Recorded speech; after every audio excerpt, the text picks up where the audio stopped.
Muy buenos días. El día de hoy Jesús sigue hablándonos, parece que con aquellos ejemplos de la agricultura, muy sencillos, pero con una reflexión muy profunda. En esta ocasión Jesús está hablando de que un hombre sembró una buena semilla en el campo, pero sus trabajadores cuando dormían no se dieron cuenta que el enemigo vino y sembró cizaña en medio de aquella buena semilla. Cuando empieza a crecer el trigo y la cizaña, los trabajadores al darse cuenta van y le dicen al dueño: oye, pues no sembraste buena semilla, ¿cómo es posible que ahora haya cizaña? El dueño del campo les dice: yo sembré una buena semilla, pero mi enemigo vino y sembró cizaña. Aquellos trabajadores le dicen a Jesús: ¿quieres que la arranquemos? Y el hombre les dice: no, dejen que las dos crezcan. Y ya una vez que hayan crecido, mandaré a los trabajadores que primero arranquen la cizaña y la arrojen al fuego, y después recojan el trigo y lo almacenen en el granero. Es muy interesante esta parábola porque igual como todas las parábolas podemos reflexionarlas de diferente forma. Lo importante aquí es qué es lo que Dios nos quiere decir a cada uno de nosotros en nuestro corazón. Pudiéramos decir, primero, que quede claro: Dios a cada uno de nosotros nos ha dado lo mejor.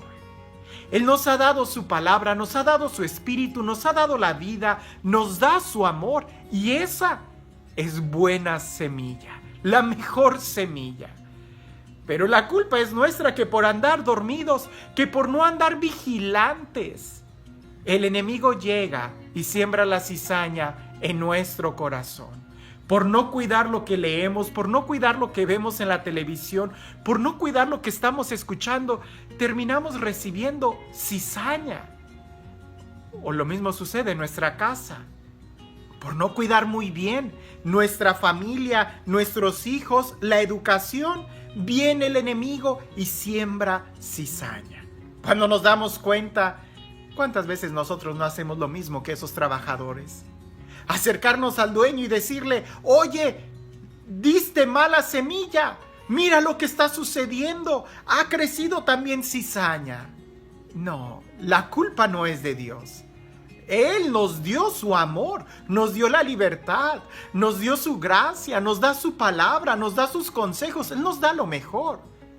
La responsabilidad es nuestra por andar ahí dormidos, por no estar vigilantes. Si estuviéramos vigilantes y no dejáramos que el enemigo llegara y sembrara cizaña, sería mucho más fácil. Pero bueno, ya el mal está hecho. Aquellos trabajadores le dicen: ¿quieres que arranquemos la cizaña? Y el dueño les dice: no lo hagan, déjenlas que crezcan juntas. Hay una razón de esto. La razón es que los trabajadores no tenían la capacidad, o pudiéramos decir, no tenían el conocimiento para distinguir el trigo de la cizaña. Porque ambas plantas, cuando son pequeñas, son muy parecidas. No es sino hasta el momento en que el trigo crece y produce la espiga que claramente se va a diferenciar de la flor de la cizaña. Pero cuando son pequeñas, no.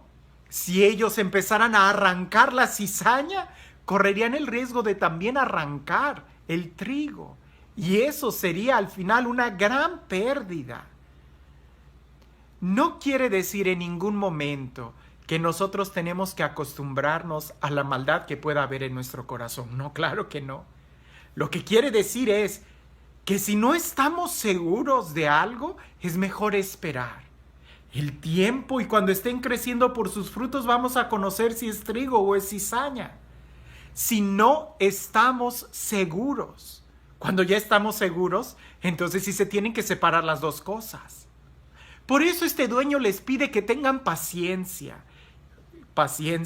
y prudencia, para que llegado el momento, entonces sí se pueda tomar una acción concreta. A veces nosotros, y esto pasa mucho en los cuando recién tienes un encuentro con Dios, estás tan emocionado que quieres inmediatamente arrasar con todo, y esta parábola es muy buena como para decir, detente un momento. Es cierto que tenemos que ser radicales en nuestro seguimiento con Cristo, pero también tenemos que ser prudentes, porque muchas veces por querer arrancar la cizaña, cuando no tenemos el conocimiento suficiente, terminamos arrancando el trigo y terminamos lastimando a muchos hermanos, y quizás al final el daño va a ser peor que si hubiéramos dejado la cizaña crecer un poco más. Te doy algunos ejemplos. Algunas personas, y no quiero entrar en debate, no es la idea, simplemente lo digo como son las cosas. Algunas personas a veces tienen un celo muy grande por la liturgia, y qué bueno, pero a veces son tan radicales que pueden producir más daño que bien en los comentarios que se hacen. Muchos de los hermanos a veces vienen conmigo y me dicen, Padre, ¿es cierto que me voy a ir al infierno porque levanté las manos en el Padre Nuestro en la misa? Les digo, claro que no. Y dice, es que oí que dijeron que no debemos de levantar las manos, que está prohibido que los laicos levanten las manos a la hora del Padre Nuestro en la misa. Son exageraciones, y lo digo así. No hay ningún documento oficial de la Iglesia que diga que está prohibido que los laicos levanten las manos en la oración del Padre Nuestro. La Institución General del Misal Romano, ahí explica muy bien cuál es la postura del sacerdote. Él sí tiene que levantar las manos, pero en ningún lado dice que está prohibido que los laicos levanten las manos. Para dar una definición de ese tipo, o una norma, o una directriz de ese tipo, se tendría que ver el uso y las costumbres de cada lugar, y tratar de aplicar una norma así general y decirlo radicalmente a tal grado que infundes miedo a la gente o le siembras en su corazón la inseguridad de estar haciendo algo bien o mal, causas más daño que bien cuando se hacen sentencias de ese tipo. Y lo mismo puede decir, recuerdo a un sacerdote aquí en Estados Unidos. Es muy diferente la conferencia episcopal de cada lugar, pero aquí en Estados Unidos este sacerdote, una vez muy molesto, me comenta, en la misa hubo muchas personas que se pusieron de rodillas en el momento en que yo les estaba dando la comunión y les dije, no, si no te pones de pie no te doy la comunión. Y yo me sorprendí, le dije, Padre, no puedes hacer esto. Y dice él, sí, es que no me gusta. Le digo, es que no se trata de que si te gusta o no te gusta. Aquí en Estados Unidos sí hay documentos donde dice que los fieles pueden recibir la comunión de rodillas. No se lo tienes que prohibir. Pero también vemos el otro extremo. Hay algunos laicos que ahora sí que resultan que quieren ser más papas que el mismo papa, que están promoviendo la prohibición de recibir la comunión en la mano. Y que muchos también infunden mucho miedo. Aquí en Estados Unidos sí se puede recibir la Eucaristía en la mano cuando pasas a comulgar, si comulgas tú frente al sacerdote o frente al ministro. Pero a veces una radicalidad que tú quieres tener, se la quieres imponer a los demás y corres peligro de arrancar también el trigo, de arrancar la unidad, de arrancar la paz. A veces queremos ser más papas que el mismo papa. Y a veces, bajo pretexto de que la iglesia tiene autoridad, pues sí, pero pareciese que la autoridad de la que tú estás hablando es de la tuya y no de la iglesia, que nos está diciendo que sí y que no. No. Algunas otras exageraciones, que es que los niños menores de cierta edad no deben de ir a misa porque están llorando y distraen. No. No exageremos. Esa radicalidad es de la que Jesús nos dice, tranquilos. Si no estás seguro, es mejor esperar, es mejor guardar silencio y dejar que poco a poco los frutos vayan diciendo qué es lo que se tiene que hacer y lo que no se tiene que hacer. Porque definitivamente ir a misa no es ir a ver un show donde todo es una coreografía perfecta e impecable, como si estuviéramos yendo a ver un concierto de ópera. No. Si tenemos que comparar con algo la misa, me gusta este ejemplo que yo oí.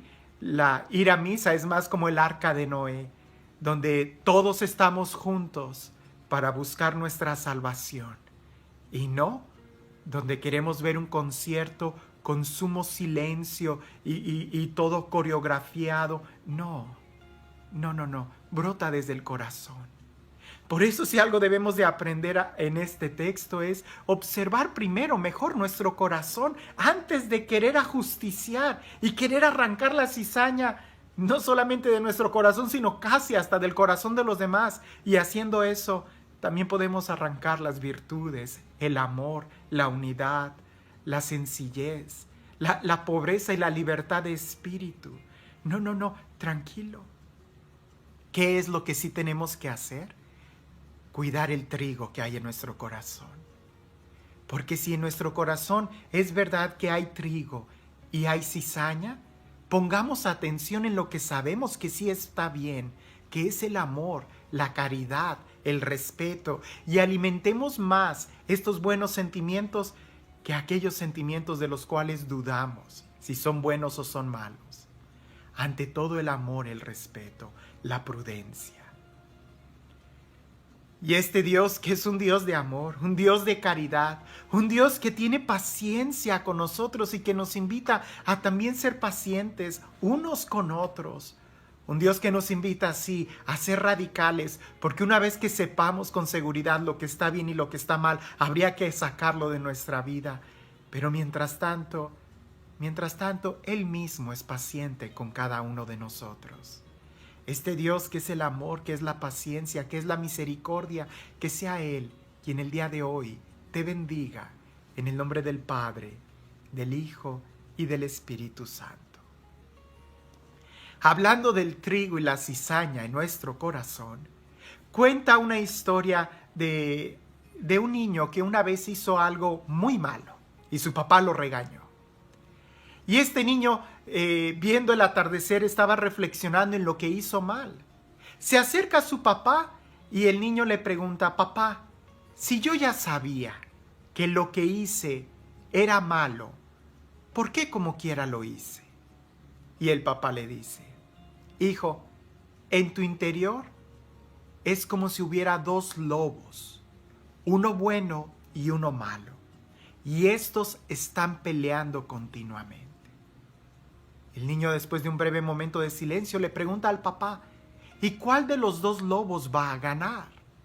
El papá le responde: todo depende de a cuál lobo tú decidas alimentar. En nuestro corazón hay trigo y cizaña que está creciendo. ¿Cuál va a ganar? Todo depende de qué es lo que tú decidas alimentar. Que tengas un excelente día.